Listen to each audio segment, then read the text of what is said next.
Okay, well, thank you all for coming to the third session, and I'm glad so many of you could stick around.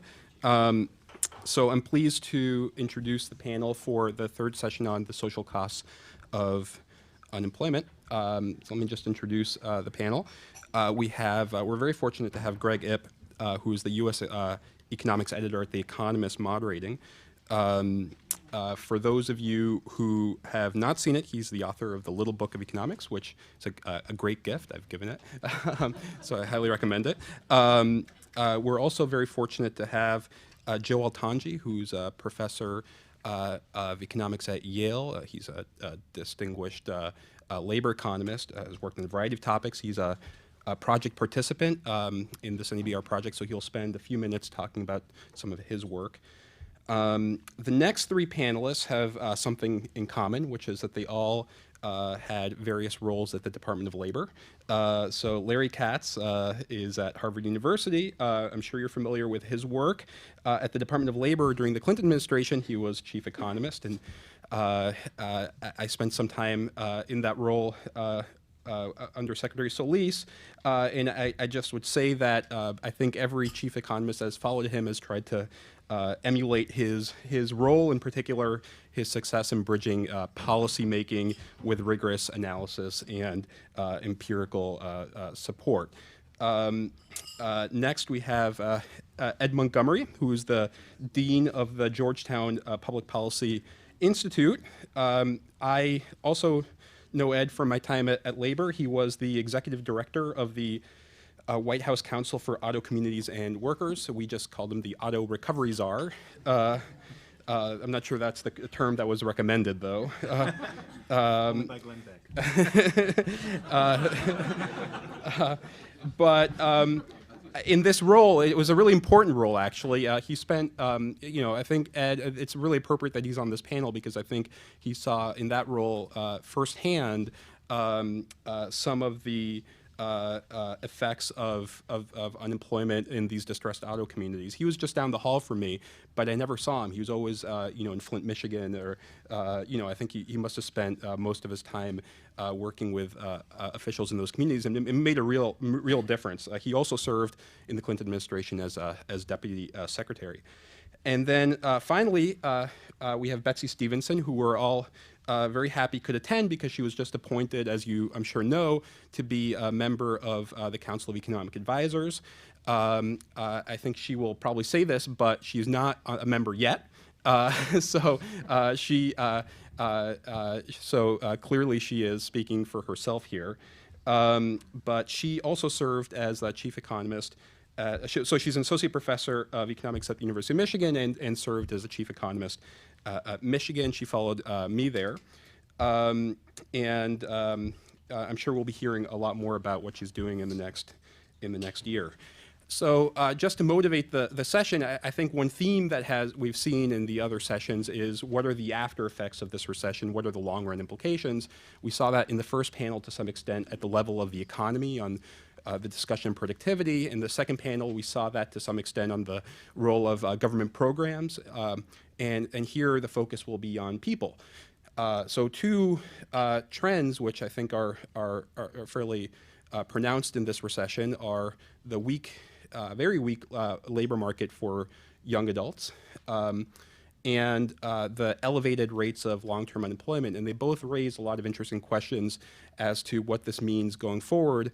In the case of young adults, will the job career ladder be disrupted? Are higher rates of educational attainment something that we should, which could actually, could that lead to positive effects for the economy through human capital accumulation?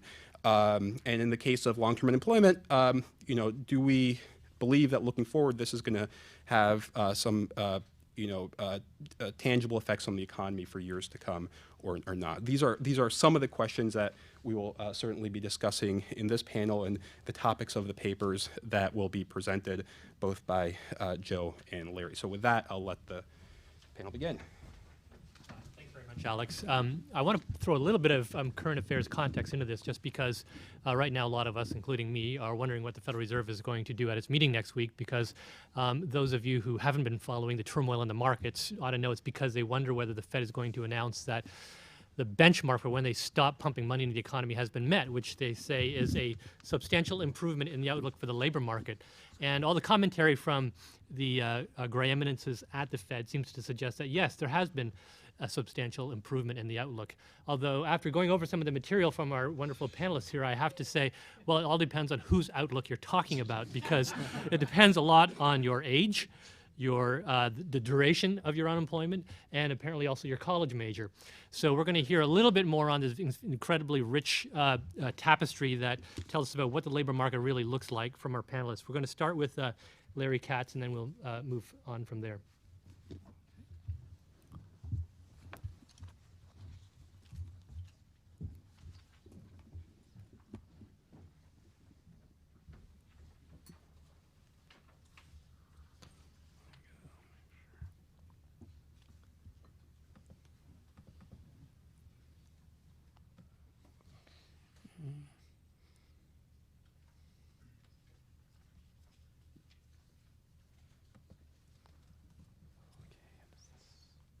Okay, great. Thanks. So I'm going to talk about what I think is one of the large legacies of the Great Recession, which is unprecedented, at least since we've had formal labor market statistics from World War II, rise in long-term unemployment and some of the implications of that. What I'm going to talk about today largely draws on work, of which I'm the old fogey, I guess, brought here to present it, but the real work was done by three terrific young scholars, Corey Kroft at Toronto, Fabian Lange at McGill, and Matt Notowidigdo at Chicago. So the points I want to make are first, there's been a large increase in long-term unemployment, much larger than in the early 80s, deep recession.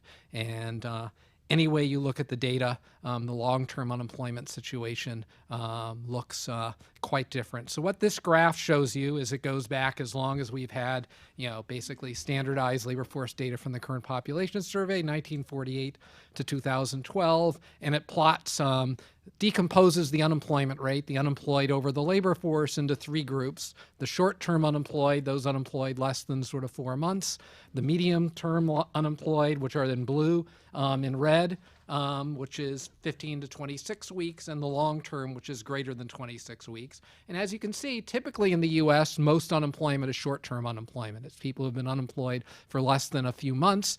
And that blue line, moves up in recessions. It comes back down. It was very high in the early 1980s. It did go up in the Great Recession, but basically, if you look where that blue line is, if the labor market is the short-term unemployed, we're pretty much back to normal. By 2012, 2013, the short-term unemployment rate's not too different than it was a decade ago, or even, in sort of the 1970s, and parts of the 1990s.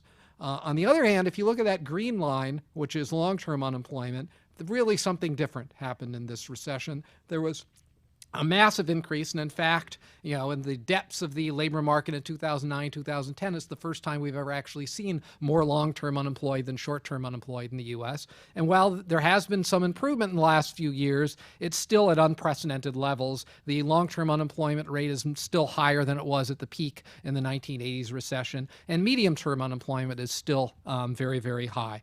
So, and if you look at the share of the unemployed, it's basically, there's been a little bit of decline, but 40% of the unemployed now.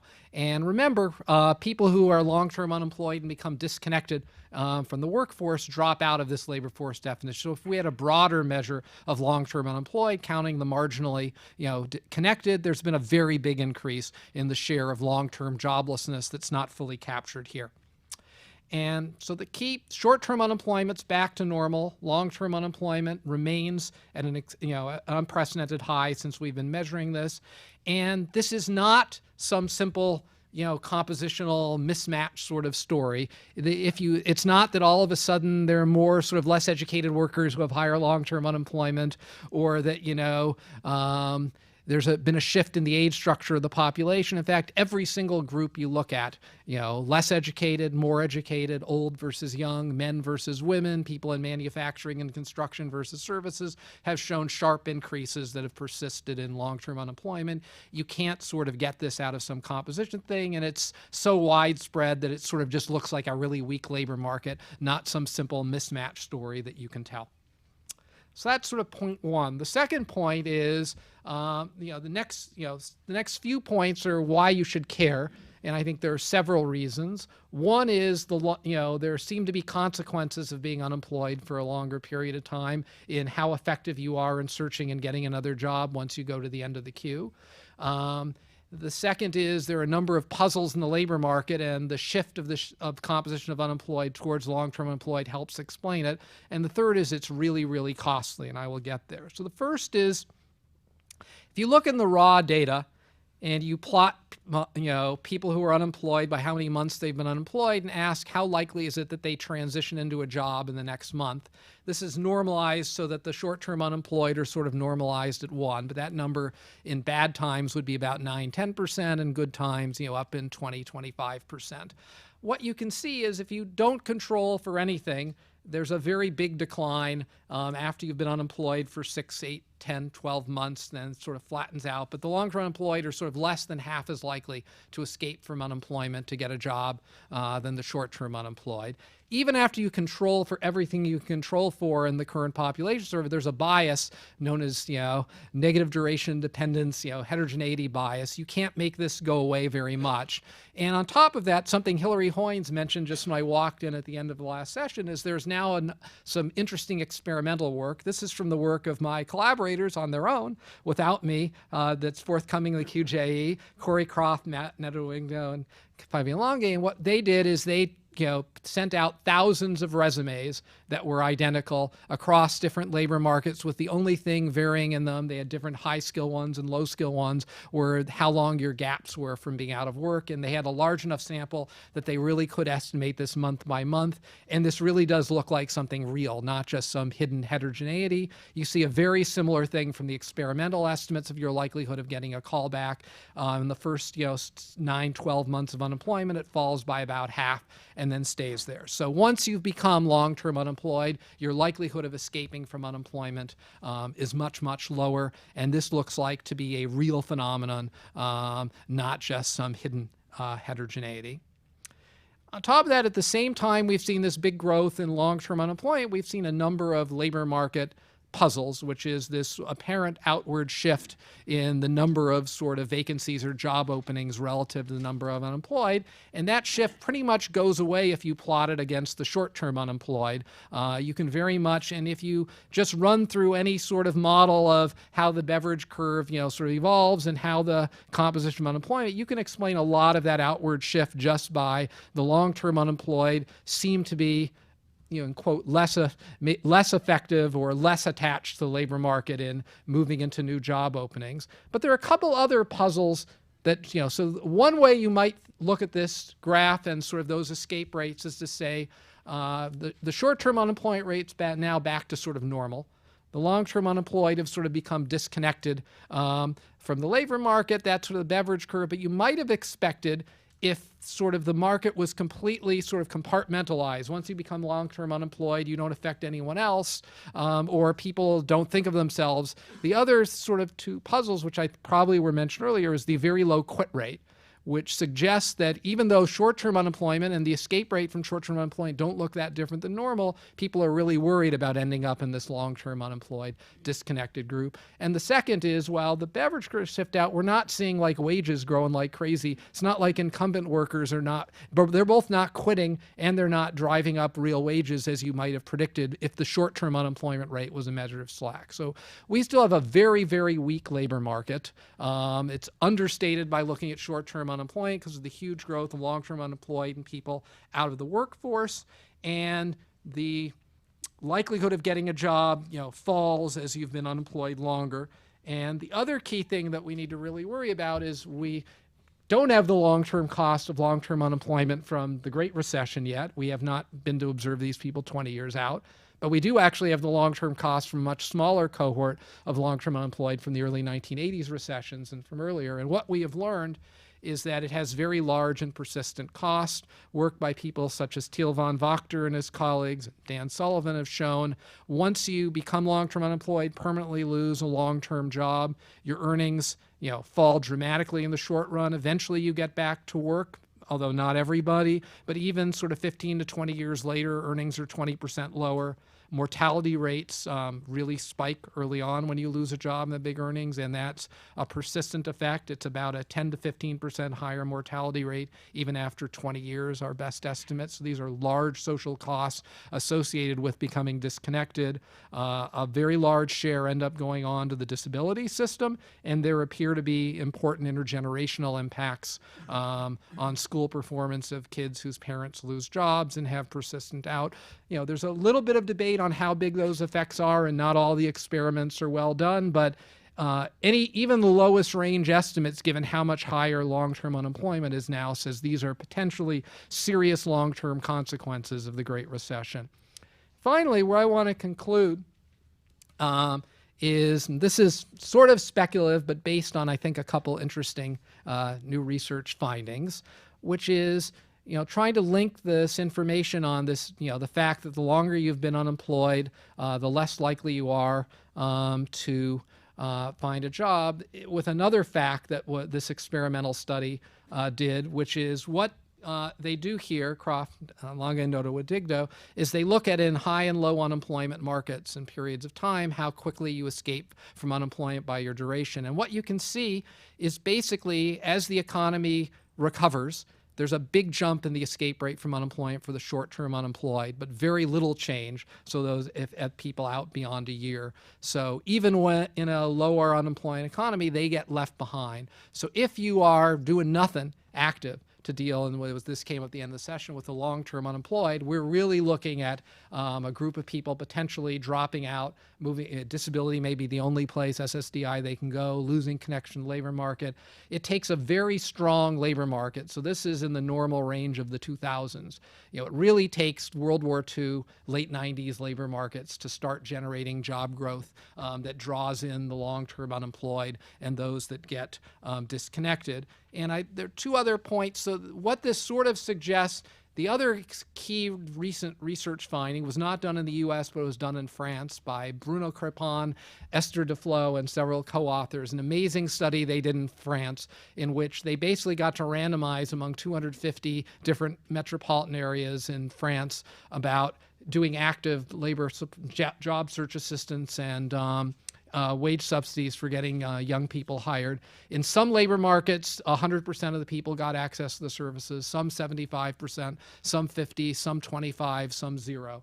So what you can do that we don't normally do, even when we have a randomized control trial, is if we give service to someone and they find a job faster, we don't know whether they just beat out someone else for a job and didn't change aggregate employment. Because they changed the aggregate rate that they were doing that, you can look at the aggregate effects of trying to do active labor market policies. And what they find is in a deep recession, when labor markets are weak, it's really musical chairs. If firms aren't expanding, if you help one person find a job more quickly than another, you basically just displace someone else. The spillover effects are negative. As an economy recovers and the labor market's tight, as we're doing, becomes tighter, this becomes helping firms expand quicker than they would have otherwise. So you can actually, improve net employment outcomes. And so what I think this implies from the recent research, as well as research suggesting that unemployment insurance in a deep recession largely keeps people connected to the labor market, is income support through unemployment insurance is essential as an economy is in a recession. Active labor market policies are good things to do, build up skills, but don't believe it's going to have much aggregate effect. As the economy recovers, you need to tilt towards getting much more aggressive on active labor market policies, the types of things Gordon Berlin was talking about. We don't know for sure which things are effective. We do know a lot of things, from job search assistance to certain training programs, seem to have micro benefits that outweigh their sort of cost in raising employment and earnings. And we now have sort of aggregate evidence that seems to be net gains. So we ought to be shifting more investment, not cutting back, as the economy recovers, into active labor market policies. It looks like they'll have higher social returns, is what the new experimental research, I think, is suggesting.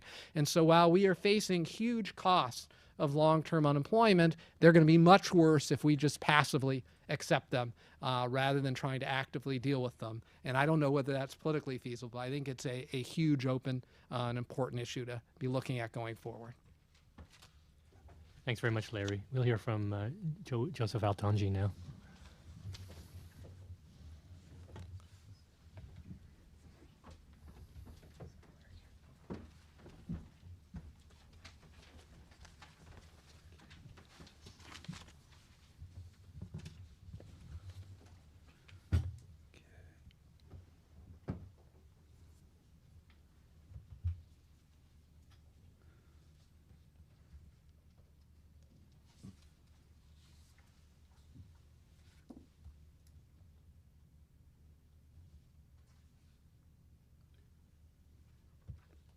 Sorry, I'm terrible at touchpads.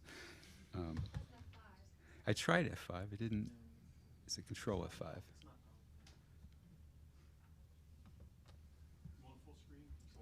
Control L, right. Okay, that's right. It's not PowerPoint. Thank you. Okay. Well, as you can tell, I was chosen to present this on the basis of age alone, and not my speaking skills or my expertise or my skill with the computer. But I'm very happy to be here.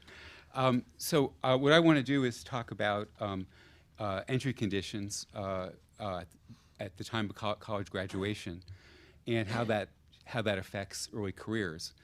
And again, in thinking about the costs of recessions, clearly people are going to have harder times getting a job at a point in time. But we also, in thinking about them, really have to consider the extent to which the effects linger. So that's what we talk about in this work. Again, it's with Lisa Kahn, who's one of my colleagues. She's in the School of Management, and Jamin Spear, who's a graduate student at Yale in the economics department.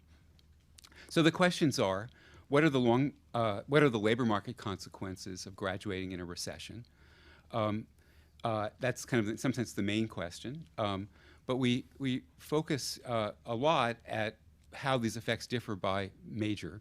And in the interest of time, I'm going to primarily characterize majors based upon how well paying they are. So that'll be the second question. The third is, are the losses larger in recent years? And the answers to that question is yes. They seem to be quite a bit larger in the last two recessions. So just a little bit about 30 seconds about how we actually do this. Basically, we throw data sets at this problem. We essentially look at the problem over a number of booms and busts, 1976 to 2010, using data sets that have information on college major as well as labor market outcomes. And basically, we estimate regressions of earnings on the national unemployment rate at graduation by college major and experience level. Rather than look at individual majors, like sort of study engineering or teachers, we characterize majors with some continuous variables. The one I'm going to highlight is essentially the log earnings premium, so something like the percentage difference across majors in earnings. And I'll also mention some results with average SAT math score. So I'm going to turn to the results now, and beginning with looking at this long period of time, 1976 to 2010, and first talking about the effects of a 4-point rise in graduation unemployment rate. So that's the unemployment rate around the time of labor market entry on the earnings paths of college graduates. So this graph kind of summarizes our results. The blue line is earnings. The horizontal axis is years since graduation, beginning at 1, and I'm showing you through 10. And the vertical axis is the percentage difference in earnings relative to what college graduates would get when the unemployment rate was at its average over this whole sample period. And again, we're looking at the effect of a big change in unemployment. 4 points is big. The unemployment rates in our sample range from 4.2 to 9.7, so it's within the range of our data, and it's something like what just happened to the economy. And what you can see is that, looking at the blue line, is that earnings are lower by a little bit more than 8%, and then sort of, kind of recover over the first few years in the labor market. The graph shows a downturn. We actually use data out to about 13 years, and basically things sort of level out with a small loss in the out years. For wage, the red line is pay rates, and that's wages, and we show even larger losses there with, again, similar recovery. I should emphasize that there's a fair amount of imprecision in these estimates, and I thought I just can't really do that in 5 minutes or maybe in this forum, but I want you to keep that in mind. Just a couple of things about some of the details. The effects are similar for men and women in terms of the path, but they're stronger for men. If we use the regional unemployment rate rather than the national unemployment rate, we get a little bit smaller coefficient, a lot more precision, but basically the same pattern of results. The effects, we thought they were, one of the things to look at is whether college graduates just get worse jobs if they graduate in a recession. In my heart, I still think that, but we could not find evidence for it in looking at the occupations that, looking from the data. The effects are smaller for full-time workers, but and the probability of being full-time falls a lot early and then recovers quickly. The effects I showed you on earnings are a mix of earnings and appear to be a mix of wage rates and earnings, even though there's some inconsistencies in the individual results for, say, earnings, wage rates, employment.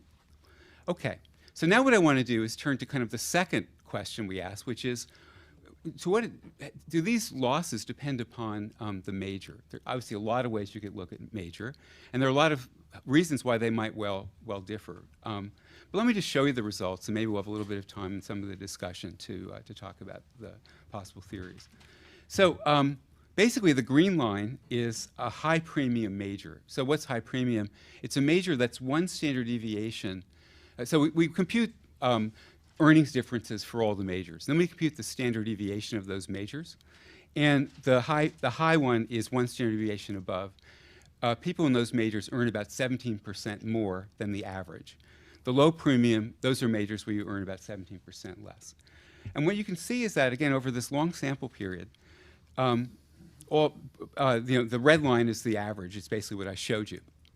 And what you can see here is that it's the lower skill majors, or at least define it as lower paying, especially with all the journalists in the audience. I went right by the table that showed earnings by major,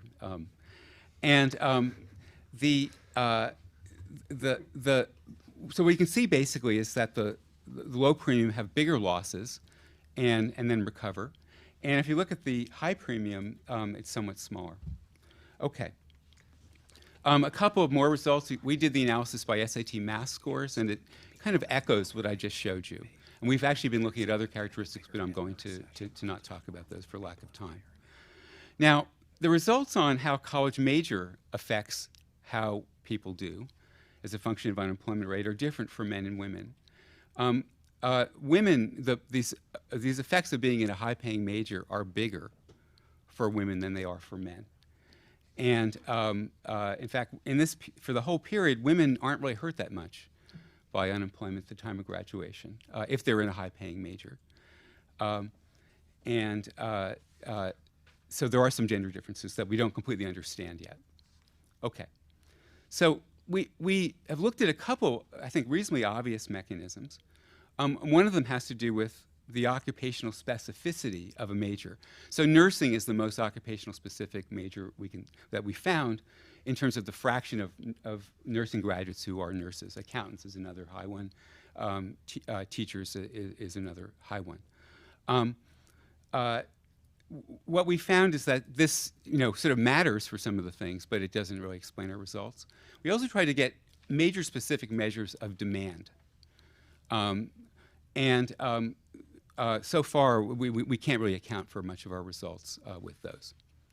Okay, so what I want to do now is turn to the recent period and show you earnings and wage effects, show you that they are larger in the recent years.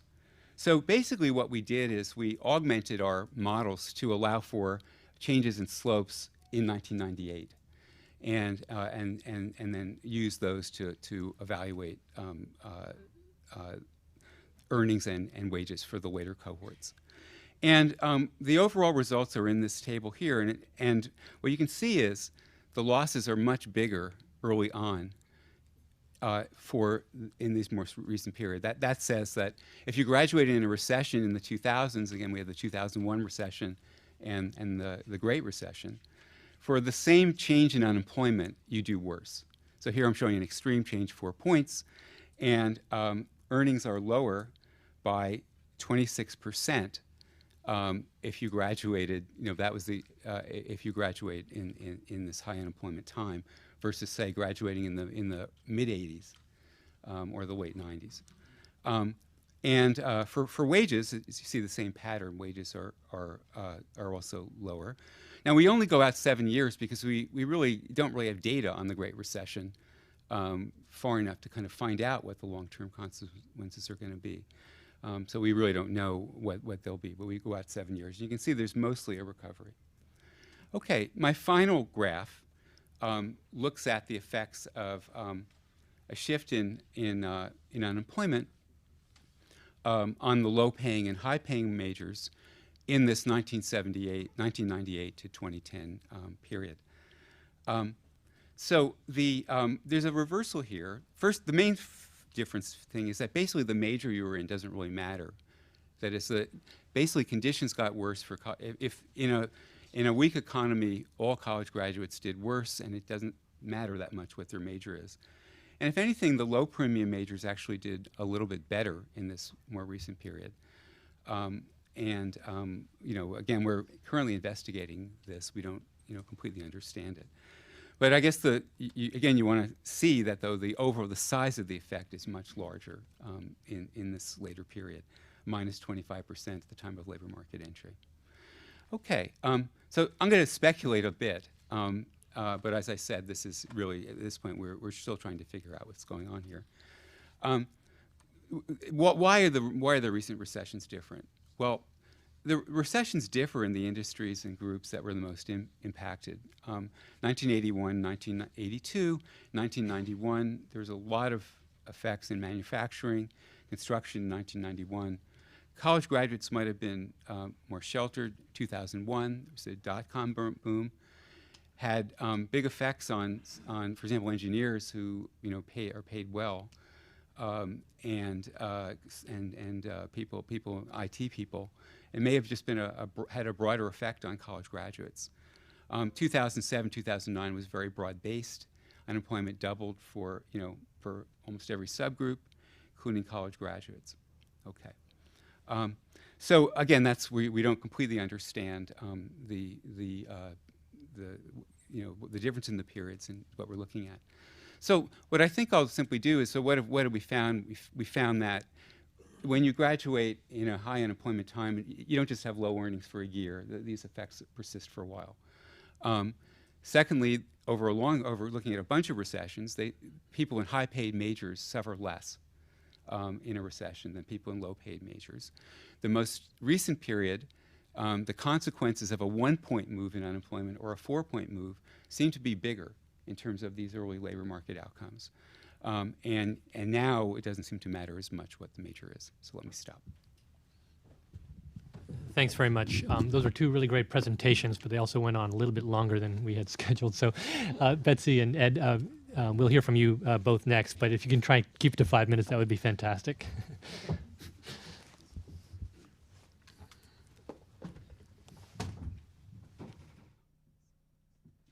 So those were great papers, and I really enjoyed reading both of them.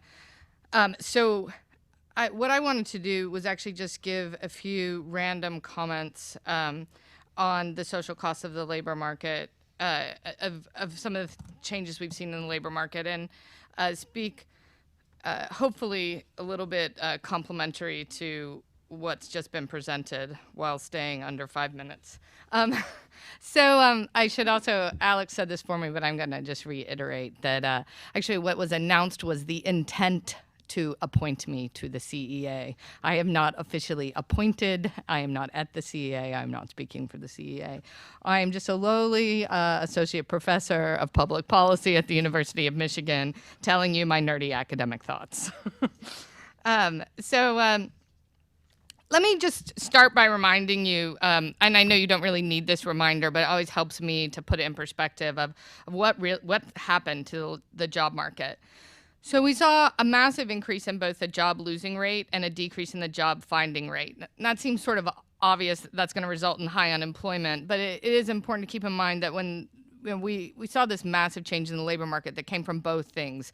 People were losing jobs and they couldn't find jobs. Unemployment duration is particularly high, which is what Larry has spoken about. Unemployment rose most for men, minorities, and youth, which is typically what happens in a recession, perhaps a little more exaggeratedly so in some ways in this one, but pretty typical in that. Unemployment is higher than what we expect given vacancies. That's the plain English way of saying that the Beveridge curve appears to have shifted outwards. And government job loss is unusually high. I really want to just emphasize that government job loss is unusually high. So one of the things that I did was just, you can take a look at different periods. I just decided I was going to look at what's happened to the labor market in the last 5 years. And in the last 5 years, we're still down about 2 million jobs when we look overall at the labor market. And that's 635,000 government jobs.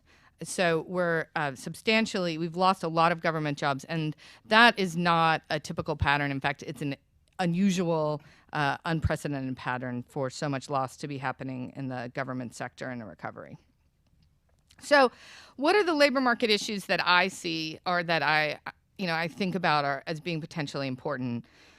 It gets harder for workers to find jobs the longer they've been unemployed. And that's what Larry just spoke at length and eloquently about. We've had this rise in long-term unemployment that is a reflection of duration dependence. And that I think the most telling slide he showed is the fact that employers don't call you back as frequently if you've been unemployed for a long time.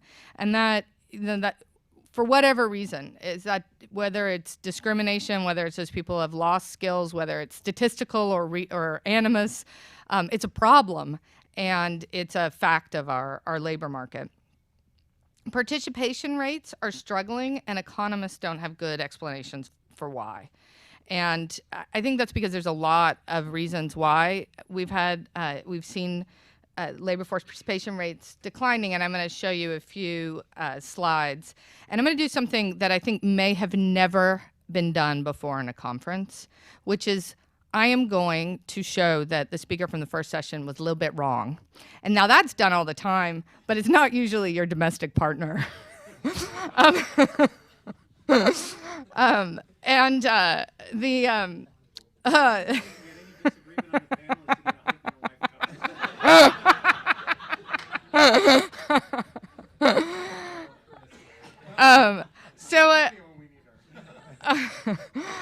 A third thing that I would like to flag that really concerns me enormously is that churning in our labor market has slowed. And that's not about this recession. That is a longer run phenomenon. And I'm going to show you a beautiful graph put together by John Haltiwanger, which has been making this point, I think, heroically. And it's, I think, very concerning. And yet we also have workers flowing into unemployment with high durations that are inflating, and I put this in quotes, our measures of long-term unemployment. So what do I mean by that? What we see is people disappearing from the unemployment rate. So they tell us they're unemployed. They've been unemployed for, say, 28 weeks, and then the next month we know they are not in the labor market, or even employed, the next month in the CPS, and then just 1 month later they're back to being unemployed. And they, using their individual judgment as people filling out the survey, then tell us that they've been unemployed, say, 29 months or 29 weeks instead of telling us that they've just re-entered unemployment from the previous state they were in. That is, I think, very much their prerogative, but it is certainly not what the BLS intends them to say. If you leave unemployment for any reason, whether going not into the labor force or into employment, when you return to unemployment, you're sort of starting fresh, but we're seeing a lot more churning, and I think we don't have a good understanding of whether what it is that, what we're seeing, that kind of churning where people are exiting unemployment for very brief periods, but it doesn't feel like a real change to them. And I don't think we really have a good sense of what they're doing. Then large cuts in public sector government are reducing investment. So I already told you how big the declines in the public sector are. I'd just like to highlight that I think that we are going to reap the returns to that, the negative returns to that in the coming decades, because we've seen enormous cuts in public sector that are really investments, things like cutting teachers. And then the last thing I want to talk about is the fact that high unemployment leads the public to lose trust in institutions. So those are sort of my main ideas, and now I only have like 2 minutes left. So what I want to do is show you a few graphs to bolster some of those. So Larry already showed you a fact that unemployment, the duration dependence, and I commented on that a bit. So let me skip straight to talking about participation rates are struggling, and economists don't have a good explanation for why. So here's the long-term look at labor force participation rates, and what you can see is that men have been leaving the labor force for a very long time. Basically, as long as we've had this data, they've been leaving the labor force.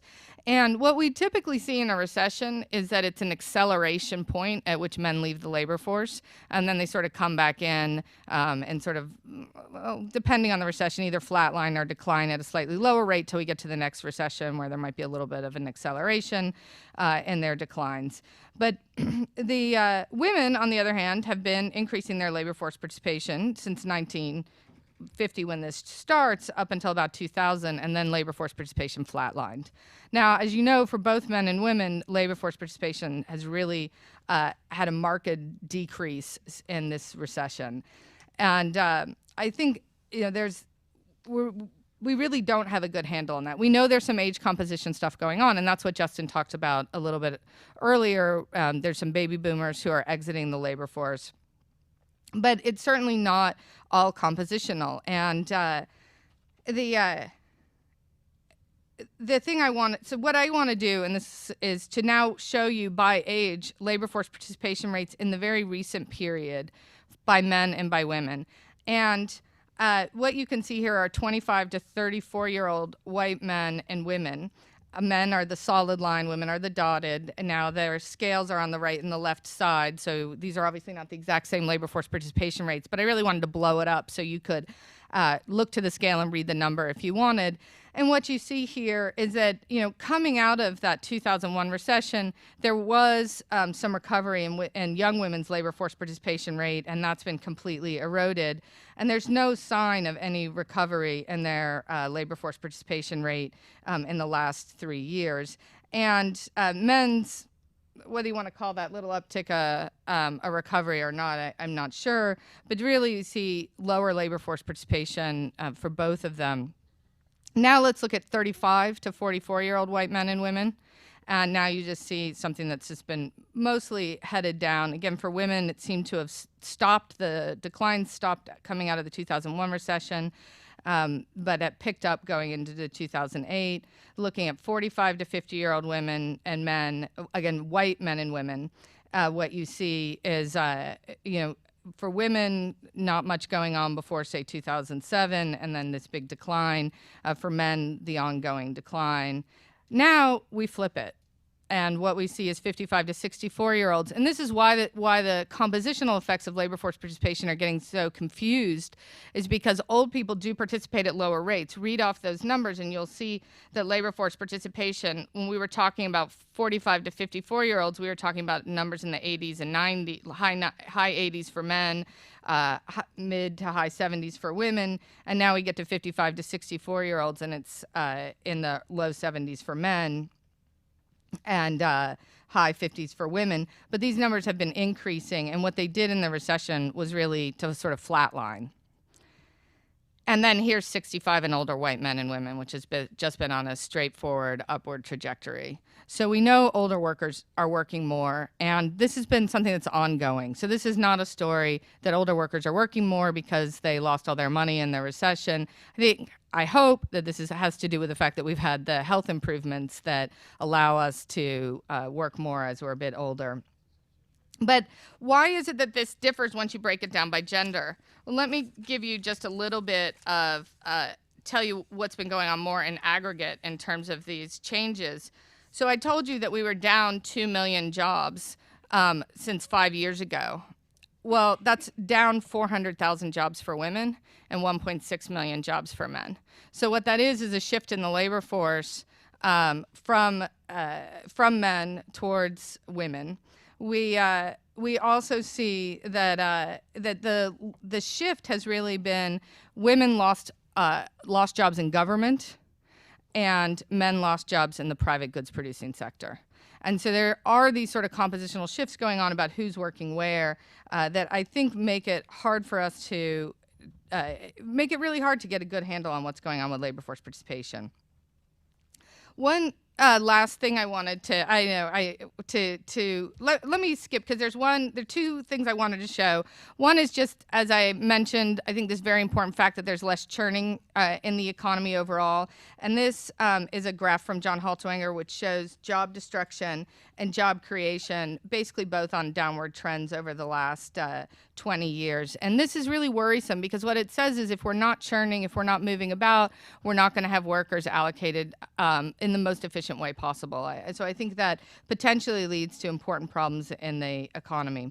Now, the last thing I wanted to tell you is that Justin and I did some research a little bit ago, and what we found was that there is an important social cost of high unemployment that often gets forgotten, and that's that high unemployment is associated with declining trust in public institutions. That's trust in our government. So the massive distrust our public has in our government today is not a coincidence with the high unemployment we have, but actually caused by the high unemployment. So we looked at institutions like Congress, banks, major companies, the Supreme Court, the press, and you can see that as the unemployment rate rises, our trust in Congress, banks, financial institutions, major companies declines, including our trust in those people. So, and let me just say that trust is procyclical around the world, and it's procyclical across states. So this loss in trust is something that happens consistently, and we should think of as one of the costs of high unemployment. Thanks. Thank you very much, Betsy. Ed? You may indeed, yeah. I'll make it quicker. So one, I thank Joe and Larry for the great papers. I thought they were very interesting. I guess having sat through the macro session and then hearing these guys present, I'm struck at the contrast between the macroeconomists who all claim that there is no mismatch, there is no long-term problem. It's all a drop in output, and if we get output up, everything will be back hunky-dory. And the presentations here, which suggest that there potentially are some long-term consequences that we need to worry about, both in terms of earnings growth paths for college graduates and for long-term unemployed. No, those findings can be reconciled, but I worry to the degree the popular dialogue seems to treat this as no need to worry about anything other than waiting for output to come back, because I think there are some serious long-term consequences showed out here. I think one of the interesting things that did come out of the macro session and was reinforced here with Larry's discussion about labor market policies is institutions matter. Olivier Blanchard presented some very interesting findings looking at the countries, across countries, who experienced the biggest increases in unemployment, and it was clear that the countries who had active labor market policies to share jobs were able to keep unemployment from rising. And so it mattered on the upside. And then if I tie that with Larry's finding suggesting that some form of active labor market policies on the other side can be positive in terms of reducing unemployment, I come back to the conclusion that institutions matter. The government is not impotent when it comes to intervening out there. And so we should keep that in mind as we hear the policy discourse coming from the Hill that would suggest that it is, and that we really should keep our hands off. And I think this both illustrates pretty strongly that there are some powerful ways. I'm struck by two other things. One, Betsy really illustrated the importance of disaggregating things by gender. And when I do that thought experiment on Joe's paper, I'm struck by tying together his finding that men typically suffer more in a recession from earnings loss with the fact that across recessions, it appears that currently the aggregate effect for college graduates has gone down. But we do know that the share of college graduates that are women have gone way up. And so rather than the aggregate effect going down, we should have been expecting it to be rising. So why isn't it rising? And similarly, you have the same kind of anomaly when you look at relative earnings effect, where he says all of the relative earning effect, women have a much bigger relative earning power from being in a higher skilled college major, but again, if you increase the composition of women who are college majors, you should have then expected that in recent recessions that relative effect would have been bigger, and in fact, you say there's none in recent recessions. So I'm wondering what's the interaction on the composition. One of the things I've been puzzled, and maybe you guys who are far more expert than I, is to what degree is our comparisons across recessions really driven by what I think is really the anomalous period, the 1990s. And when you put the 1990s recovery in the pre, does that change all of our thinking about pre versus post? I was going back and looking at a nice paper by Larry and Olivier, which was done in the early 90s, looking at hysteresis and regional labor markets, and we were worried about this sort of each recession ending with a higher unemployment rate than the one before, and the 90s the one that got away with it. But if you take the 90s out and then you look at 2000 and you look at 2007, we're back to that same kind of pattern. So I just throw that as a thought experiment. How much of our conclusions about nothing happening or the structure of recessions now versus old is driven by the fact that we count the 90s recession, which really, over the course of the last 30 years, a very unusual period. So to try and stick within the time frame and make you smile, I'll stop there. Not only did you stick within the time frame, you took all the questions away that I was going to ask.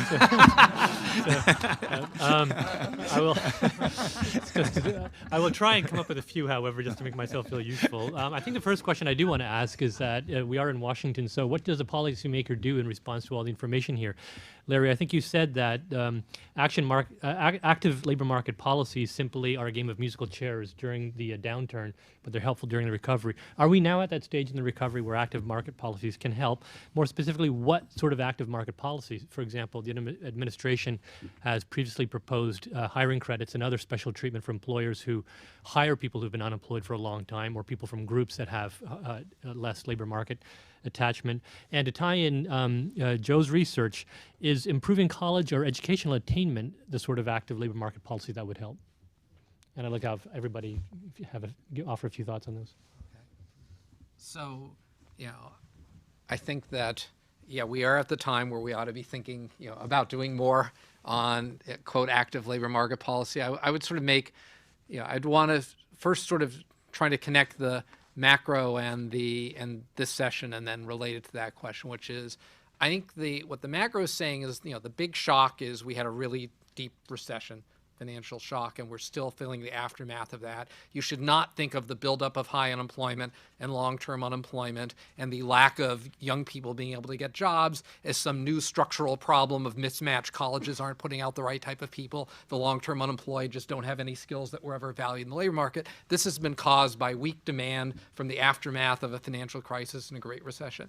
That doesn't mean that if you just leave it like that and for 10 years have a weak economy, that it won't have some structural consequences of building up long-term unemployed, of young workers not getting opportunities for first jobs. So I don't think there's any contradiction between we have a macro problem that was set off, but if it's left, to fester long enough, it will create structural problems. So number one on the policy side is and it's a non sequitur, but we should stop self-inflicted wounds from what Betsy was showing of cutting back on, sort of government and sequester, and that, what the evidence of active labor market policy is saying is it's sort of complementary with macro expansionary. If you keep the economy fully depressed, it's more like a musical chair game. If you get more momentum through, on the fiscal side, through things potentially like a net employment, job creation, tax credit, you can then combine that with things to sort of more target the long-term unemployed, whether it's some direct hiring,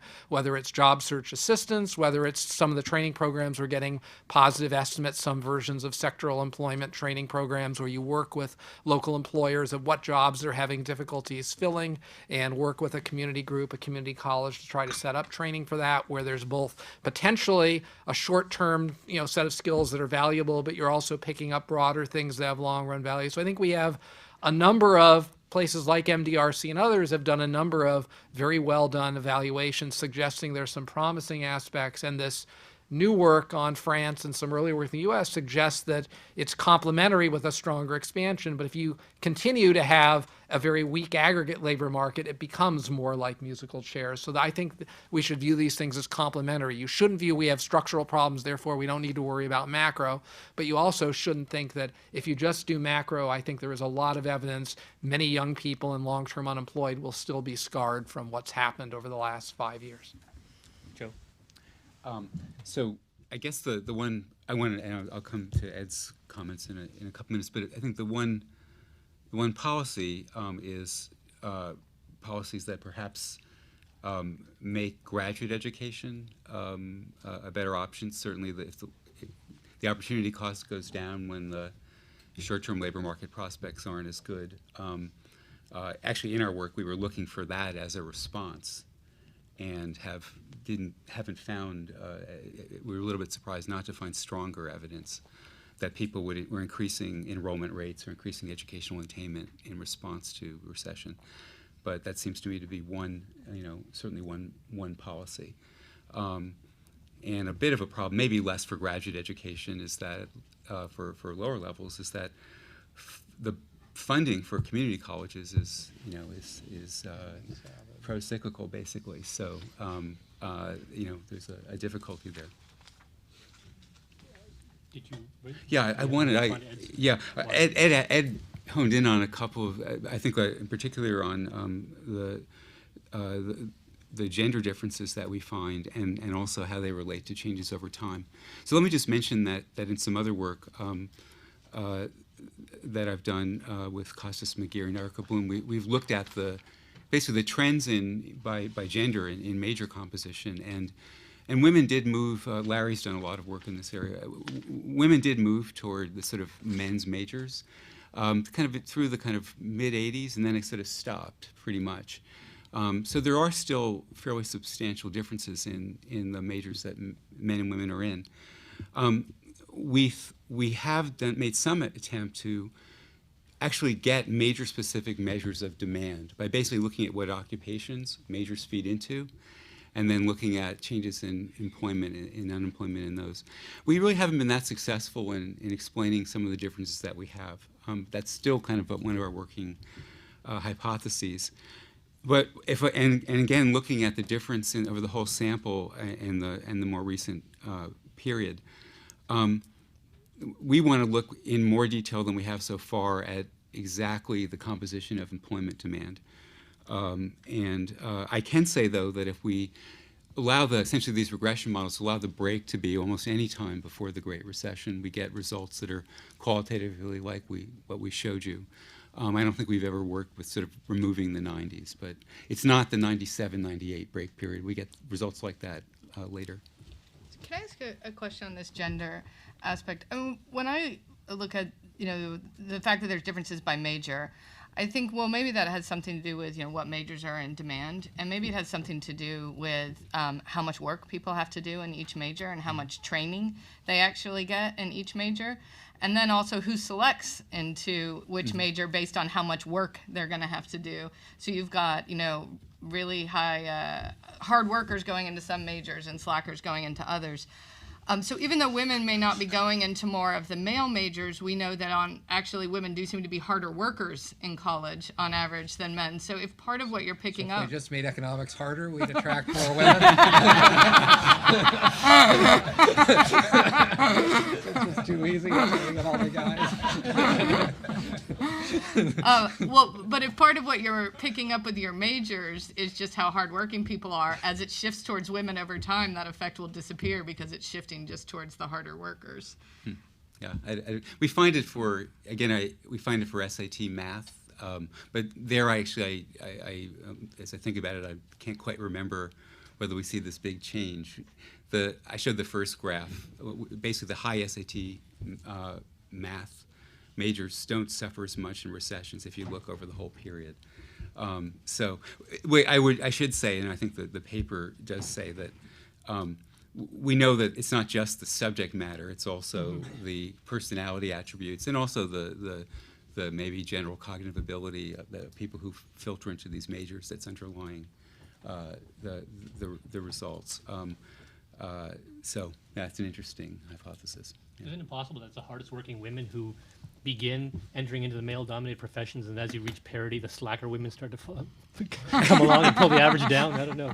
Well, yes, it's true that there one time, all the women who were top lawyers were Ruth Bader Ginsburg. I think it's going well. The question Actually, isn't the shifts, they're replacing even worse slacker guys. Yeah. That was exactly what I was going to say. Our slackers can outwork your slackers. That's right. Okay. It's clear that the marginal woman is worse today than she was in the past, but it's not clear that she's still not better than the guy who's pushing out. Yeah. So no compositional effects. So, okay. Just wondering. Ed, did you want to? I won't say anything about that. It'll only look bad. We'll start trying to get some questions from the audience if anybody has any questions that they want to. Yes, right over there. And if you could state your name and affiliation. I'm Gary Burtless at Brookings. Catherine Rampell had a story in the Times earlier this week saying that there has been, after a long period of pause, an increase in the number of people enrolling, but especially completing college. And if that is due to the fact that the job market outlook for people who were 18 to 22 has deteriorated so far, this would be a partial compensation for the fact that they're entering the job market in a really horrible time. Now, but that would only be true, of course, if they're enrolling in institutions that are doing a decent job and enrolling in majors that are going to turn out to be ultimately useful. So the question is, we know that there's been an increase in the amount of time that people between 18 and 25 years old spend in paid employment. What is the increase in the amount of time that they have been spending in college, post-secondary training institutions and so forth, and how likely is it that that is actually giving them useful training, compensating them for the fact that this is just a horrible time to look for a job and find one? I mean, it's a very good question. I would first say that the growth, in the share going to college and is, it's a bit of a longer term trend than this recession. It really minned out in cohorts born about 1960. I mean, there was a real slowdown from the sort of late 40s, early 50s, the early 60s cohorts. It's been growing for sort of, 25 cohorts. It's, a little bit, if you really look, it looks like there's a little bit of an acceleration in the Great Recession of enrollment. It's not late enough. We still don't know the graduation numbers, but I think, the labor market's been pretty lousy for young people for a longer period. The uptake is when the sort of returns to college really sort of, had grown in the 1980s and were becoming more visible and apparent. So I think some of it is responses to a lousy labor market for young people and college returns. Much of that early growth was sort of expanding, state universities, not the elite ones. Over the last decade, a big part of the growth has actually been the growth of the for-profit sector. It's about 20% of the growth of BAs since the late 1990s has been the for-profits. We don't have great evidence. We know people come out with a lot more debt who go to those. We know that they don't do the same distribution of majors. They're more likely in business and vocational things that could be good, but they're also in lower quality programs. We don't have very good estimates of, the work I've done with David Deming, Claudia Golden suggests they do seem to have lower earnings and higher debt burdens than people that go to other colleges. We don't have very good experiments to compare them to what would have happened if they didn't go onto the for-profit. I think a big open question. We know as higher education has expanded, we've not expanded the number of slots at Berkeley and Harvard and Michigan. We've expanded slots at community colleges, at lower state universities and for-profits. We know people have lower completion rates when they go to those schools. They earn less. But how much is selection and how much is a very open question where we don't have very good experiments. We do know from some recent experiments, students of Joe's, of like if you get into a four-year college, the least selective in Florida relative to a community college, it really seems to have a high return. And maybe Joe has more to say on that. I guess just to follow up, I think it's the paper by Seth Zimmerman that was just mentioned has, I think, a pretty good kind of design, as regression discontinuity design for that exploits a feature of the admissions rules. And basically, these what look like marginal students get about the same return as students who go to Florida State University. And it's interesting is that their alternative is community college, so there does seem to be something, there's just more value added to attending Florida International. The other thing I want to just mention very quickly is on the trend in college enrollment. We're maybe getting near the tail end of an increase in college enrollment that's coming from changes in family background. So if you compare the NLSY 1979 cohort and the NLSY 1997, the parents of the NLSY 1997 cohort are a lot better educated, and this has led to a significant increase in the college attendance rates. Maybe not as big, but that increase, going back to kind of Larry's work, is just not as large as you might have thought, given the way the gap in earnings between college and high school has opened up. Bob Samuelson, The Washington Post. Two questions on the long-term unemployed. A graduate student of Bill Dickinson's did a similar experiment of sending out resumes that were identical with the exception of how long people have been unemployed, and confirmed the result that the long-term unemployed get much lower callback rates. He talked with a couple of HR people who suggested that one reason for this is that there are software programs that review these resumes and automatically kick out people with longer durations. And I'm just wondering whether or not you have any, whether you can confirm that, whether you have other explanations as to why they don't get callback rates. The second question I have on the same group is, people have been talking about this group of people who have been unemployed for more than 6 months, but what do we know about it? Is it all men? Is it all women? Is it all high school graduates or all dropouts? What is the composition of this group, and does that suggest anything about their unemployment, or is it simply a function of the fact that they've been unemployed for so long? First one is a great question. Why do we have this relationship? And, we have, I know Matt and Notowidigdo had talked to worked with a number of websites and employers and talked to a number. And, some of it is that with the growth of online applications and stuff, there is this sort of issue of sort of clutter that places do, and there are algorithms out there, and it's certainly true that some places have algorithms that will kick out people for things ranging from gaps in employment experience and other stuff. And there are people thinking about ways of changing the way you present your resume and stuff that might sort of game and getting attention. We have no idea what the aggregate whether that's salient people at the highest tech firms that do this, or this is a big part of the labor market. But in general, the sort of long-term unemployed being screened out shows up in U.S. studies and Swedish studies and Israeli sort of resume studies.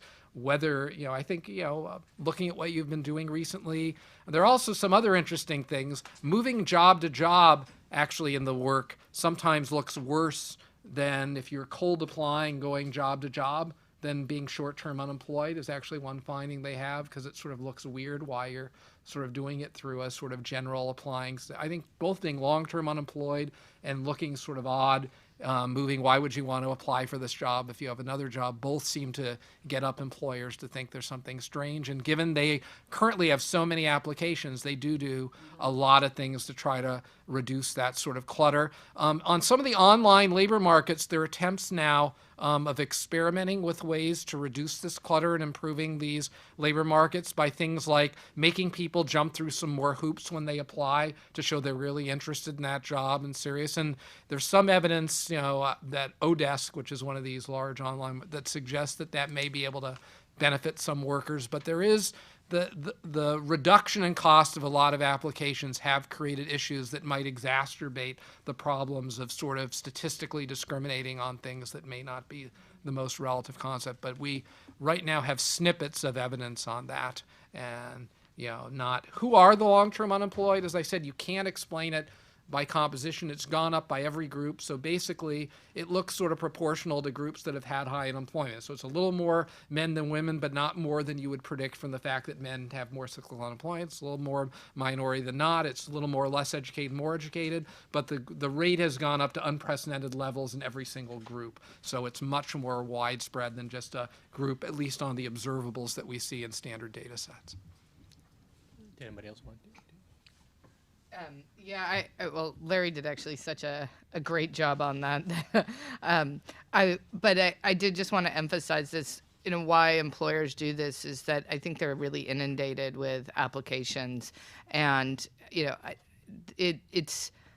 it's worse because of the fact that there's so many people applying, but this is not a new phenomenon that they're just now disliking the long-term unemployed. It's just that it's a really easy sorting way for them to screen people out. And, it's not good and it's not helpful, but it is helpful for them. And remember, finding people, search is a really costly thing on the employer side.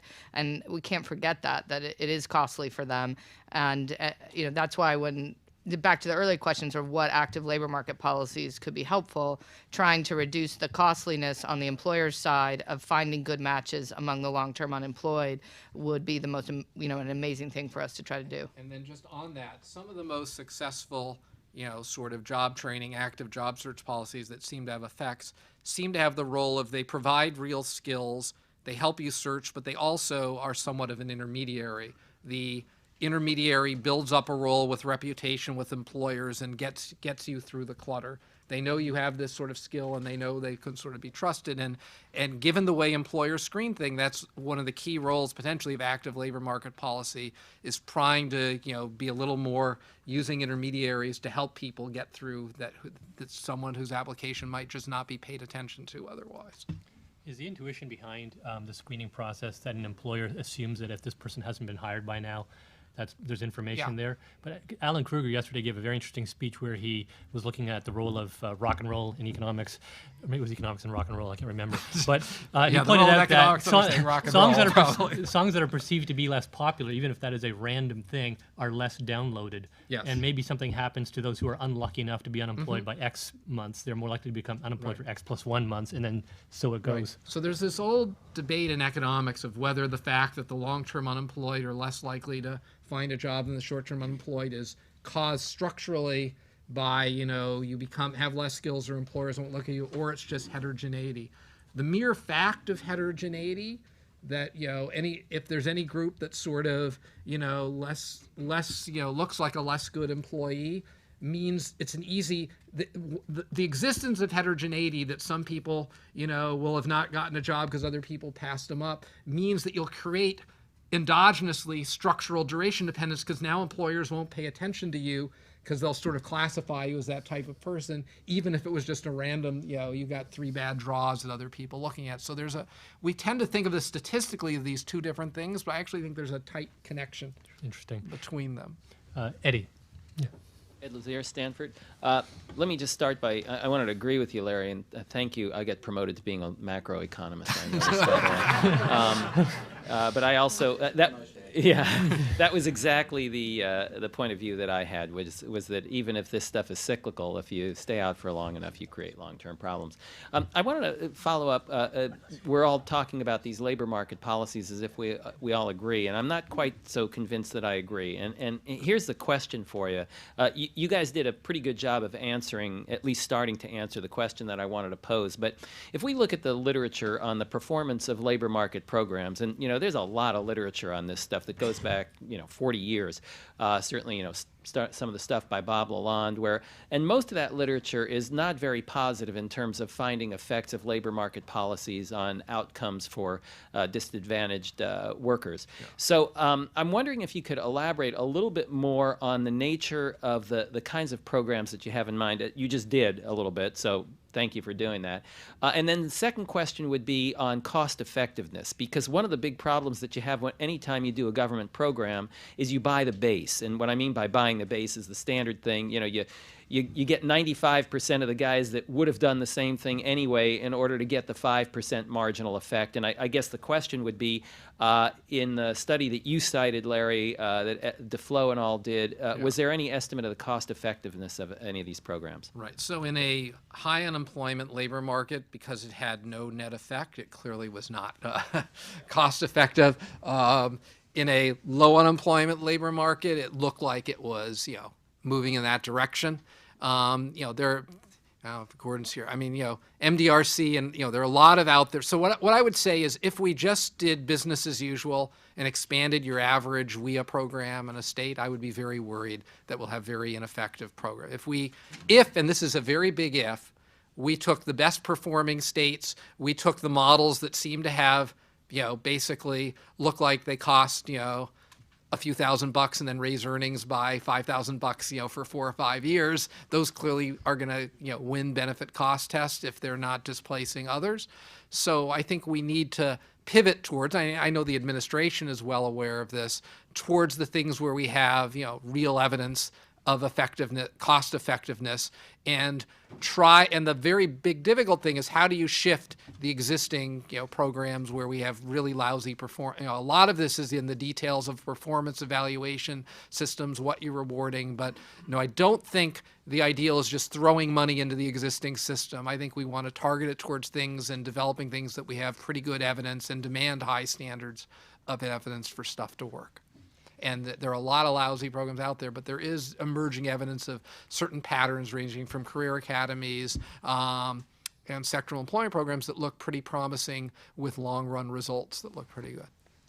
Did any of our panelists want to make, this will be our last question, so if any panelists have any final thoughts that they want to make? I think I totally agree with Larry that it's not clear that just doubling WIA's budget gets you where you want to go. If I think about the Dutch experience and some of the German experience, tying the training with active labor market policy. Simple things like having the person to which you have to report call in every week, or did you really search, seems to have a big effect over there on whether people actually did search. If you just do, as we do passively, you call in and nobody follows up, it doesn't matter. So, marrying carrot and stick together in a more effective way, I think the European experience would say they are able to drive down some of the long-term unemployment problems they have.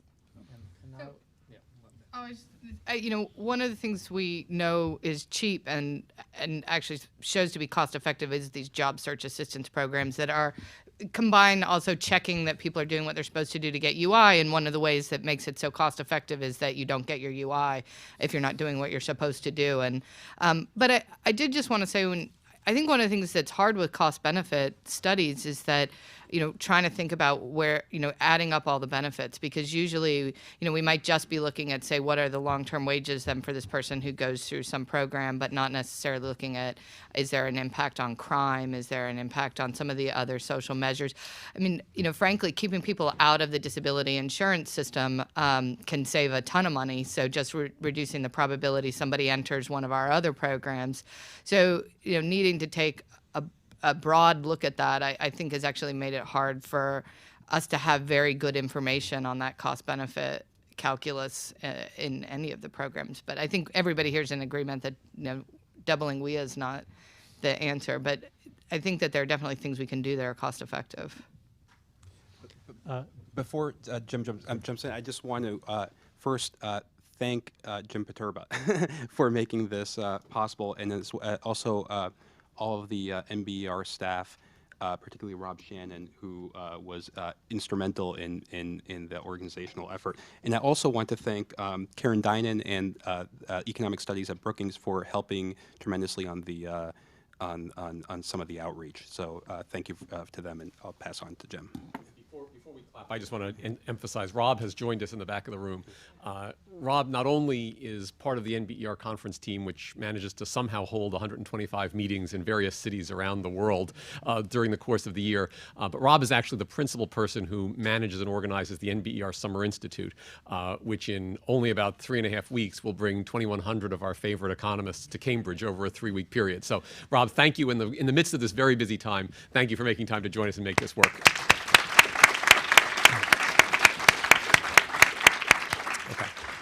I just want to say, I mean, this has been a fantastic morning. Thank you all for joining us, and thank you to all of our moderators and our panelists. I thought, there were a couple of things that, as a non-labor economist, I thought I learned this morning. I mean, first, these are unbelievably important first-order issues that we're talking about. And the neat thing is that labor economics is just a really exciting field, right? There's lots of data, lots of facts. We know a lot.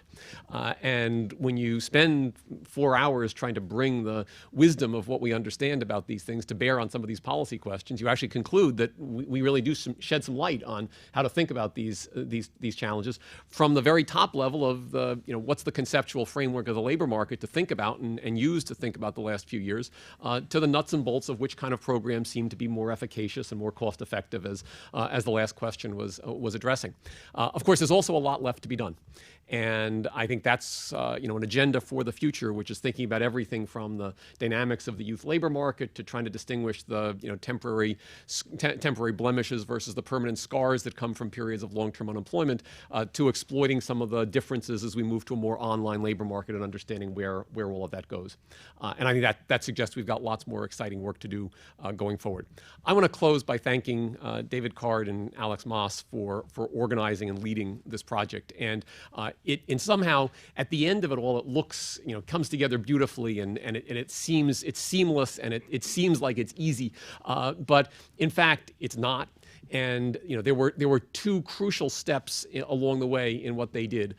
One was to conceptualize what the problem area was and what topics were going to be subject to analysis. And the other was to line up just an all-star team of labor economists to come together and address these questions and to knit the synergies across the different papers and the different topics together. I was struck by something really impressive as I thought about the empirical work we heard this morning. And remember that David and Alex were picking this project, the set of project topics, about 2.5 years ago as this project got started. There were questions that today, and I think in particular about my discussion with Eddie this morning on, if you were asking the question 2 years ago about was this, structural mismatch or was it traditional demand side stuff, would you have known the answer? You couldn't have known the answer then, but Alex and David realized that this was a question where you could tee up to have a paper written about that topic so that by today we might well have the answer and be able to address it. And I think that's an incredible compliment to them as organizers in managing to figure out which projects were not just important, but which ones were tractable so that we'd be able to actually get some real answers by the end of the day. So I'm incredibly grateful to them for leading this. This has certainly been one of the most exciting and most important projects that we've done in my time in the last 5 years at the NBER. And I think it's just a great illustration of the wonderful opportunities for intersection between academic research and the policy world, and those of you who hear from the various government agencies that are charged with not only tracking the economy, but helping us to better tee up for both the researchers and the policymakers the questions that we have. So we are at this point adjourned. There is a luncheon which is going to be on the far side of the little atrium here on this floor. There are no assigned seats, so we hope that people will gather in groups that enable them to talk about the particular issues that you're interested in. But thank you all for staying with us for the whole morning. This has been terrific. Have a good day. Great. Good. Thank you so much. Good. It's great to see you. Yeah, it's really fun.